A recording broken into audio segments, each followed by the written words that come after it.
Hi grade 9s, we are on day 5 of the Unit 2 work. We're continuing our work with polynomials and powers, and we're going to start talking about how to do some operations with polynomials. In day 5, we're going to look at adding and subtracting, and later on in the unit, we're going to look at multiplying polynomials and doing some more complex operations that combine those things together. So if you remember from earlier in the unit, a polynomial is made up of a group of terms. And each term has 3 parts. So the number in front is called the coefficient.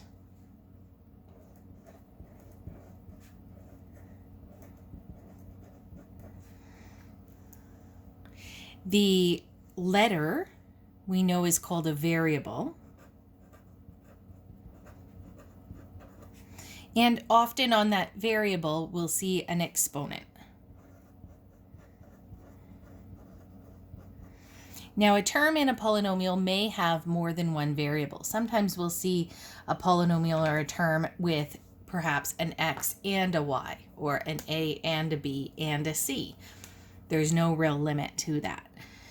The whole thing together is a term.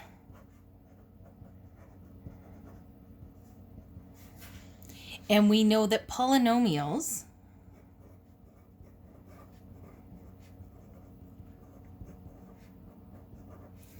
and we talked about different names for these: monomial and binomial and trinomial for 1, 2, or 3 terms. But in general, a polynomial is a number of terms separated by adding or subtracting. So for example, a polynomial, using this 4x squared as a start, might be 4x squared plus another term, maybe 5y, and then minus another term, maybe 7x cubed. That's a polynomial with 3 terms, so that's a trinomial. We're going to talk about how to add and subtract polynomials with each other.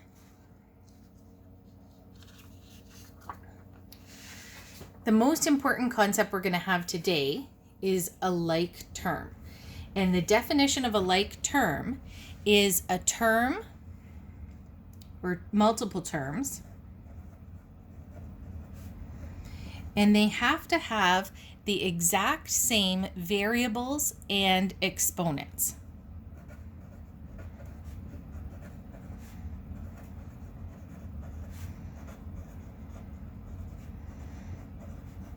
So maybe just one variable or maybe more than one variable. And the same exponent.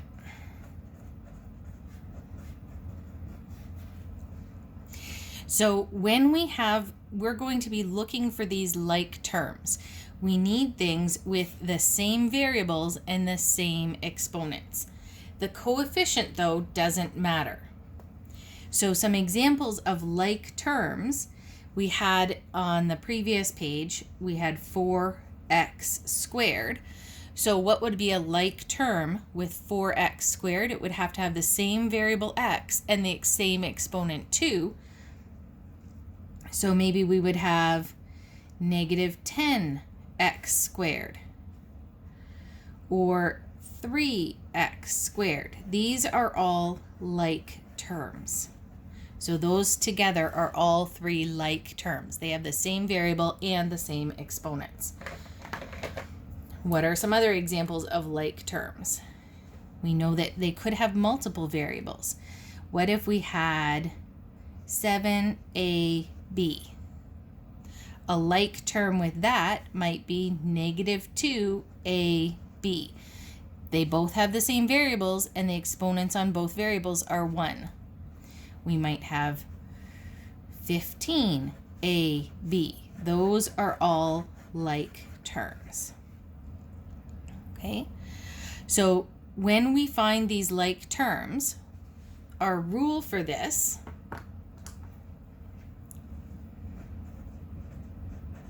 to add and subtract, we're going to find like terms. We can add or subtract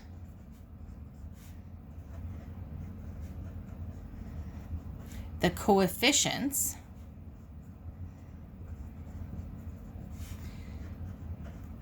and keep the variable and the exponents the same. That's why we have to have the like terms to start with, because they need to keep the same variable and exponents in the answer. There is a good visual of this, something called algebra tiles, which you maybe have seen in grade 7 or 8. I'm also linking an example of how to use algebra tiles to visualize like terms. Basically, they talk about creating different shapes of squares and rectangles, and the smaller unit, the little square here, has a side that's base 1. So 1 times 1, the area is 1. And the rectangle here, that's going to have the same width there, but the length here we're going to measure as x. So the area, 1 times x, is just x. And the big square is going to have a length and a width of x. So here it's x times x, which is x squared. And this is meant to give you a bit of a visual that we can't add or count how many we have if we put together x squareds and x's. They're different sizes. And we can't put together x squareds and numbers, or x's and numbers, because these shapes are different sizes. So I would encourage you, if you're a more visual person, for sure go onto the outline and look at that video of the algebra tiles example with identifying algebra tiles for polynomials and using them to add and subtract.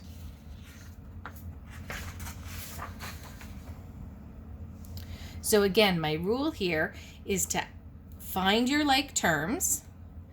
We're going to add or subtract the coefficients and keep the variables the same. So we identify like terms.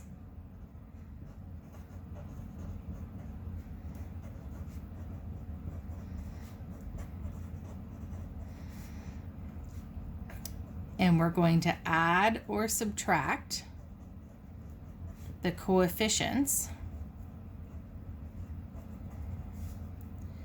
and keep the variables and exponents the same. Okay, so I'm going to look at example A. We have 9x and 3x. Now we need to look at that and say, are these like terms? And they are. We have, both of them have a variable of x and an exponent of 1. So I like to, you've probably seen by now, I like to color code things. Some people might take highlighters or underline. Some people like to do like a circle around some like terms and a square around other ones to kind of group them together visually. If you want to do that, that's probably not a bad idea, but it's certainly not mandatory in terms of showing your work. So these are like terms. We've identified that they're both like terms. Now I'm going to add or subtract, and obviously I'm adding the coefficients. So my coefficient here is 9 and 3. Adding 9 and 3, I get 12, and keep that variable and exponent the same. It's just x. Sometimes people make a mistake in this. A common mistake is trying to make that like an x squared or do something different to the exponent, but we're not allowed. They're called like terms because they have to stay the same in the answer as well. And the next one, we have 6m squared minus 10m squared. And you'll see we've got the same variable and the same exponent. They're both m's and they're both squareds. So I do have like terms. Now I'm going to add or subtract the coefficients. So here my coefficients, I've got a 6 and a minus 10. So I'm going to do 6 take away 10, which gives me -4, and then keep the variable and the exponent the same. It's as easy as that. Don't try and make it harder. Sometimes people mix up when you try and change the variable or change the exponent. It stays the same. That's the number one thing to remember here.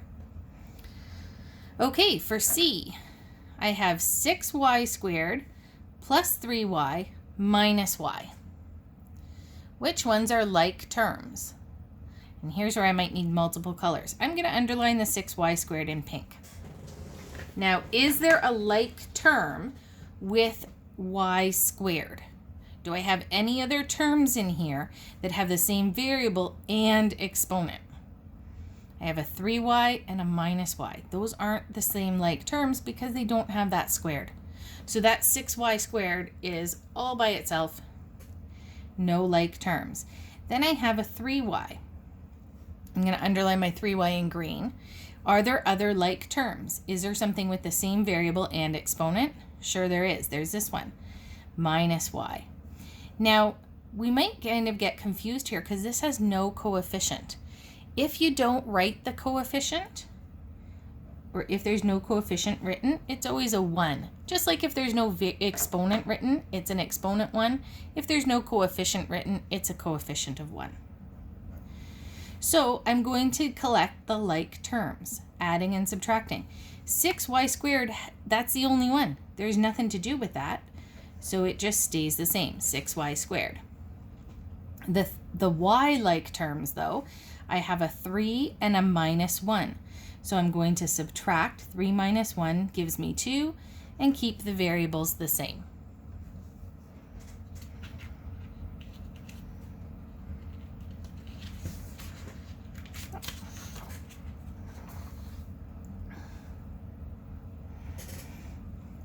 When we have polynomials in brackets, so like this example here, we have to think about what we're doing if we're subtracting a bracket in particular. So if we have brackets and there's nothing in front or a plus, that's actually pretty easy. These brackets aren't actually doing much. It's 8a minus 5b plus 4a plus 2b. So with brackets,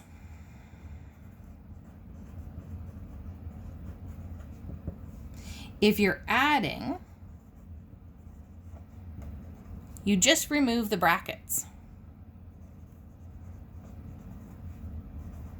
It doesn't change anything. If you're subtracting, we're going to have to change our signs. So if I was doing minus 7, that would make that like negative. It's subtracting 7. But if I was doing minus -2, remember minus and negative is positive. So if we have subtracting a bracket, we'll change the sign of each term.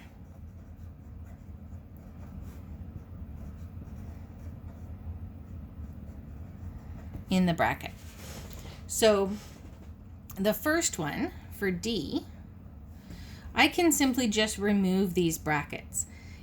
8a minus 5b plus 4a plus 2b. The plus sign in front of a bracket doesn't really change anything. Now I'm back to the like terms step, and I need to look for things that will be like terms. So I see an 8a, and I'm going to look through and say which other term has the same variable and the same exponent. And obviously that's going to be the 4a. There's just an exponent of 1, no exponent written, and they're both a's. Then I'll look and say, oh, next is a minus 5b. 2b is a like term with that. So you can see how I kind of color code them as I go to help me notice them when I'm adding and subtracting. So I'm going to do my A's first. 8A plus 4A is 12A. Add and or subtract the coefficients, keep the variable part the same. Then I have negative 5B or minus 5B plus 2B. This negative goes with the 5. The sign in front is always with the number right after it. So I have negative 5 plus 2. Negative 5 plus 2 is negative 3, and I keep the variable and the exponent the same. The next one I have a subtraction. So I need to apply this negative sign. That means I'm subtracting both terms in the bracket that follows. So I have to first change the sign, because when we're subtracting, it changes the sign. The 3x plus 2y is not going to do anything because there's no subtracting in front of that. But this means that I'm subtracting 7x. And if I'm doing minus negative 2y, that's really plus 2y. So you can see how the signs of both terms in the bracket have changed. Looking for my like terms, I see a 3x. What else is the same like terms with that? That's a minus 7x. And then I see a 2y and plus 2y. So now I'll do my x's first. 3x minus 7x. The negative goes with that 7. 3 take away 7 is negative 4x. And 2y plus 2y is plus 4y. Now, just a little note about the order of your terms in the answer. We want to write our terms generally in alphabetical order. By the variables.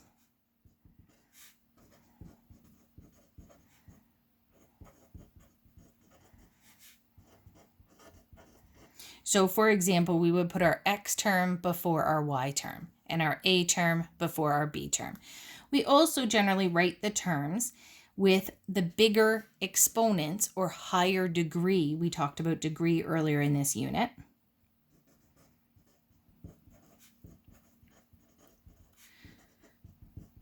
So with higher degree,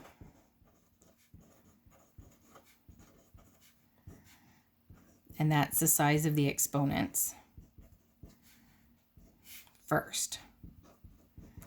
So for instance, if you had an x to the exponent 4 and an x to the exponent 2, you would write that x to the exponent 4 first. So that's just kind of a good proper form rule, so that it's easier to compare our answers and everybody would get the same answer from the same question. Mathematically, it doesn't actually matter if we had written, say, 4y minus 4x. It's the same thing, but this is just kind of a good proper form rule that we want to follow. So here I've got 5x squared y plus 4xy. There's nothing in front of this bracket, so I can take that just right out of the bracket. But here I have a negative sign. So just like the last one, this is going to change the sign of both terms that are in the bracket following it. So this will give me minus 2x squared y, and here minus a negative will be plus xy. And this one's a little bit busier. We've got some more variables than normal to work with, but it's the same idea. I'm looking at the first term, 5x squared y. Do I have other terms that have an x squared, that exponent matters, and a y? So two variables, x and y, and a squared on the x. I see one here, x squared y. That's exactly the same variables and exponents. So I'm going to underline it the same color. And then my next term that was not like terms of that is 4xy. So an x and a y and no exponents. I've got that same thing there. And remember, if there's no number in front like this one, it means that there's a 1. We can just put that 1 in. Adding and subtracting the coefficients, I have 5 minus 2 is 3. And then I keep the variables and the exponents exactly the same. The 4xy plus 1xy, add the coefficients, keep the variables and exponents exactly the same. And that's it for number 1. Example number 2. This one's a little bit of a thinking question. So we want to know what polynomial would we add to this one to get this as our answer. I'm going to write that out kind of as an equation. 3x squared plus xy minus 2 plus, I need to add something on to get 5x squared minus 3xy minus 2. So this is kind of working backwards. We're trying to figure out what would go in here. What would I add to this one to get that as an answer? And I think I'm going to still use my color coding and kind of look at my like terms. So I had a 3x squared here to start, and I end up with 5x squared. So what would I have had to add to the 3x squared to get 5x squared? Because I see that those are like terms. So hopefully we'd say, oh, you need to add 2, same variable, same exponent. So that would be my missing x squared amount.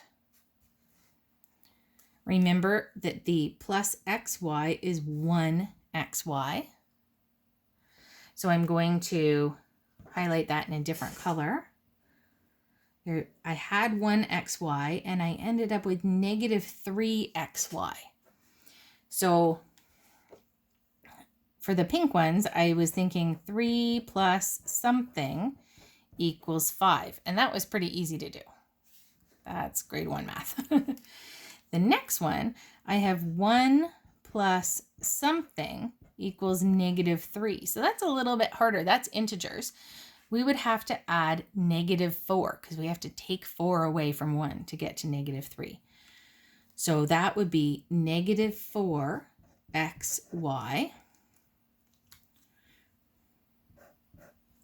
And then the last one, I have minus 2, and I end up with minus 2 for the just number part. So that's like negative 2 plus something equals negative 2. Well, that would be 0, right? I don't have to change the negative 2 at all. I'm not adding anything. If it's a 0, I don't need to put it. It wouldn't be wrong to put plus 0, but we don't really need to add that in. If it's just a 0, we don't need to write it down. So since this is kind of a word problem, I would write a statement. I'd say, therefore, you need to add 2x squared minus 4xy. So that's kind of my showing my work. You see I've color coded it. I wrote out an equation, and then I wrote a statement at the end.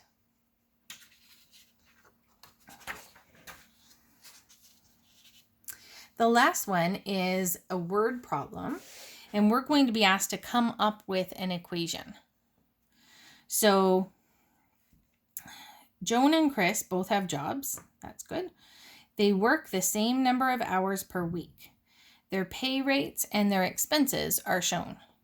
So Joan gets paid $17.50 per hour, and her work charges her a $10 uniform rental per week. So in a week's pay, they would take off $10 because she has to rent her uniform from work. Chris makes $15 an hour, and his work takes off a $5 uniform rental. So let's write an equation or an expression in simplest form to give Joan and Chris's take-home pay each week. So first off, I might write a separate expression for each person. So here I'm going to write for Joan, her pay would equal $17.50 per hour. So if you wanted to figure out how much money she made, she'd take the $17.50 and multiply by how many hours she worked. So I'm going to use an H as my variable, $17.50 times H. But then she pays $10 off of her paycheck every week for her uniform rental. So that would be minus 10. Now Chris will be similar. His pay will be $15 per hour. So that's 15 times how many hours he works. But he only loses $5 a week for his uniform rental at work. So if we want their combined pay, we're going to add the equation for Joan and the equation for Chris together.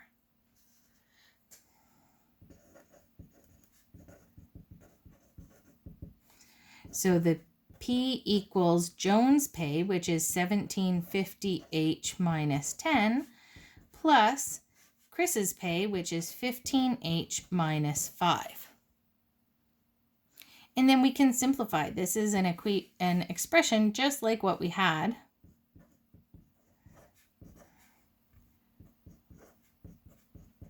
And it's adding, so I don't even need to change those signs. And then I'm going to look for my like terms. So 1750 has an H variable and 15 has an H variable. Now we haven't seen a lot of these, but if we have just a number, -10 and -5, those are like terms too. They have no variables and no exponents, but then they are the same as each other. So we're going to add the H's, the H-like terms. 1750 plus 15 is 3250, and keep that variable the same. And then these ones, -10 minus 5 more is -15. So this is their total pay. So a therefore statement, their combined pay is,